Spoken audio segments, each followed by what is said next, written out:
Welcome, viewers, back to the Preaching Humanist with David Oliverio, that is I, where no God is required for a life of love, joy, peace, fulfillment, meaning, and purpose in life. And the good life is one guided by reason and motivated by love. Got to tell you one more little testimony. Coming back from the great Northwest with Christine and her son at an airport, wearing my atheist t-shirts boldly, had a woman approach me who was with a group of evangelical, Pentecostal, tongue-talking missionaries going off to overseas to preach the gospel of Jesus, things that I used to do. And she wanted to know why I was wearing this. Beautiful. I love it when people do that. So I began to explain to her and give her my testimony and tell her what happened to my life since I let go of God belief. So she didn't understand why, and I explained to her that, hey, it's all about freedom. It's about egalitarianism, coming out of the closet, letting people know this is what an atheist looks like, contrary to what many Christians are told from their preachers and from Fox News, fair and balanced. So let's proceed. Today, I will continue with the teaching and offering an alternative to religion. To those of you that are ready to drop mythological concepts. You're looking for a belief system in life that promotes kindness and compassion and making this world better. Well, here you have it. It's called Secular Humanism. Last episode, I discussed the difference of atheism and secular humanism. Atheism is my lack of belief, without belief in God, but my belief system is secular humanism. Today, secular humanism versus Christian values. You hear it all the time from Christian preachers, and I did it before as a preacher, that virtues and values and goodness come from loving Jesus. Well, let's see. Let's compare the two. Number one, secular humanism is dignity and worth of every human being. It's showing dignity to humanity. It's pro-human. It's giving worth to every human being, showing kindness and love and respect. Now, I say this all the time, and I'll continue to say with great redundancy. The criticism of an idea is not the same as a criticism of an individual person. We are not our ideas. People, individual humans, deserve dignity and respect, but ideas and belief systems do not. When I talk to my Christian friends, Muslim friends, Hindu friends, and I try to explain to them there's an alternative to this mythological concept, I do always attempt to show dignity to the person.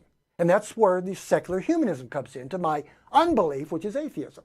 It's being respectful and kind and showing dignity to humanity. But when asked by religious people if I respect their belief systems, I have to be honest with them. I say to you, my dear religious friends, I respect you. I think you're a wonderful person, yada, yada.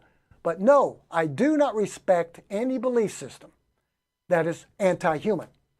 And that's what I tell them. Some people get very mad at me. Now, versus Christian values.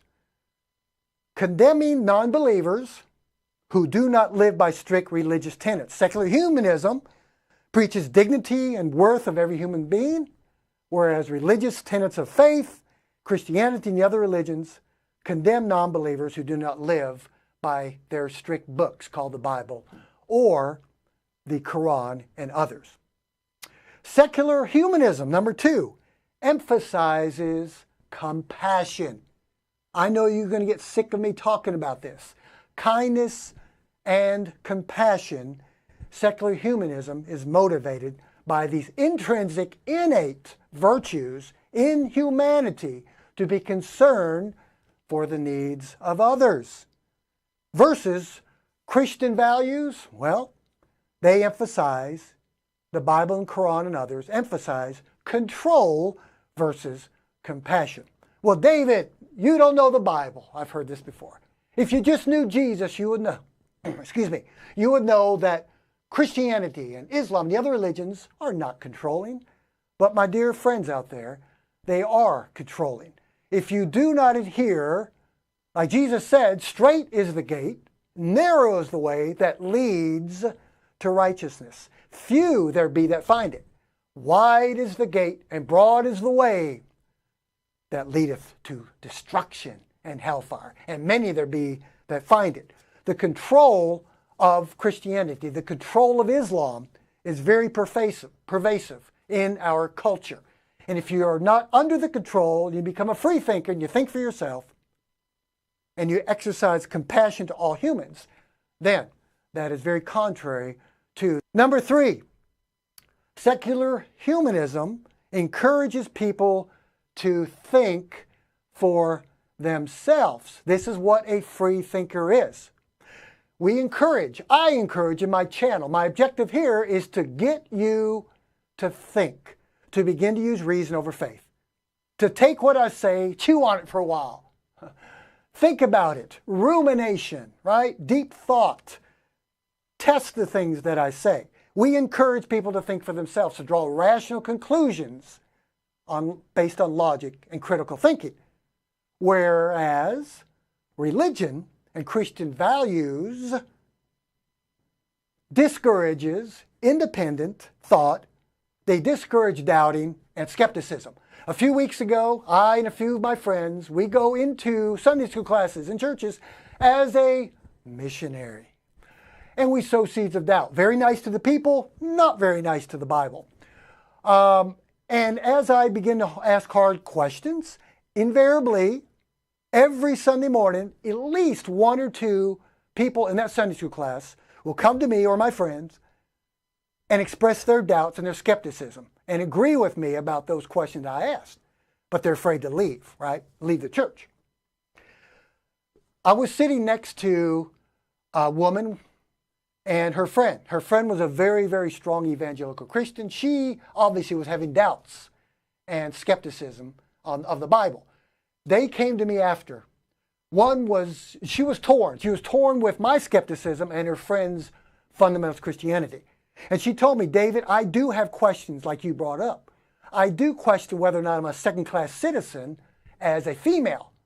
And we went over the scriptures in Timothy and 1 Corinthians, and Paul's writings, and Ephesians 5, that women are subjected and under the rule and the head of the husband, the man. And I said to her, and I asked her, do you feel like a second-class citizen? Do you believe the Bible teaches that? She said, yeah. And as soon as I drew away from her and had to leave, I noticed her friend grabbed her and took her aside and opened up the Bible. So what was going on was a discouragement of free thinking, a discouragement of doubting and skepticism. Religions, Christian values, and that type of teaching does not want you to form your own opinions based on thinking and based on reason. They want you to submit under their authority, and they want you to not think for yourself. Number 4, secular humanism supports reproductive freedom. This is a deep subject. I'm not going to get into it much. I'm just barely skimming the surface. Yes, we support reproductive freedom. Get that word called freedom. The beginning of life depends upon the first stirrings of consciousness in the fetus. When does life begin? Well, most people, most scientists, most people that medical professionals would say that life begins a little bit later than most Christians would say. Christian religious values supports reproduction, but not freedom. I like to say that religions, especially the right-wing religions of Christianity and Islam, are not really so much pro-life. I would like to say they're pro-fetus. It's all about the fetus. And my question is, what about all those boys and girls that are homeless? What about all the boys and girls that are left stranded on the streets throughout the world?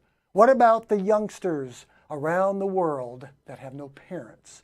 I believe we should be a little more proactive on supplying their needs and helping them rather than bringing more unwanted people into the world. Let's take care of what we have right now, and then we'll do some more promulgation as well. Number 5, Secular humanism supports equal rights for LGBT. Yes, and I've got to add atheist. This is about egalitarian. I, as a secular humanist atheism, promote egalitarianism, freedom, equal rights, and human rights, and yes, supporting the LGBT community. How many times I run into Christians and other religious people that have so much hatred toward those that are different. Now, the question remains, would LGBT lifestyle, would the homosexual, gay, lesbian lifestyle be an issue in our culture, in our society, if it were not for religion, Christian values, the Quran, the Bible? Would it be an issue in our world? I would say probably not. Maybe a little bit, but probably not. It wouldn't be an issue. Most of the fight against freedoms come from these primitive religions. Christian values oppress equal rights for people who make sinful lifestyle choices. There's the big difference. It's not about egalitarianism. It's not about freedom and human rights in the Bible or the Quran. All you have to do are open up these primitive ancient books and read. You will not find human rights. You will not find free thinking. You will not find freedom for all or egalitarianism. You will find submission and control, obedience and conformity. Let's move along. Number 6, secular humanism supports separation of church and state. Boy, what another deep topic. And again, my whole objective of my show and my speaking is just to get you to think. Very rudimentary, very simple. I'm trying to get you to dig deeper for your own thought process and thinking. Article 6 of the Constitution of the United States. The Constitution shall be what? The supreme law of the land. Not the Bible, not the Quran, the Constitution.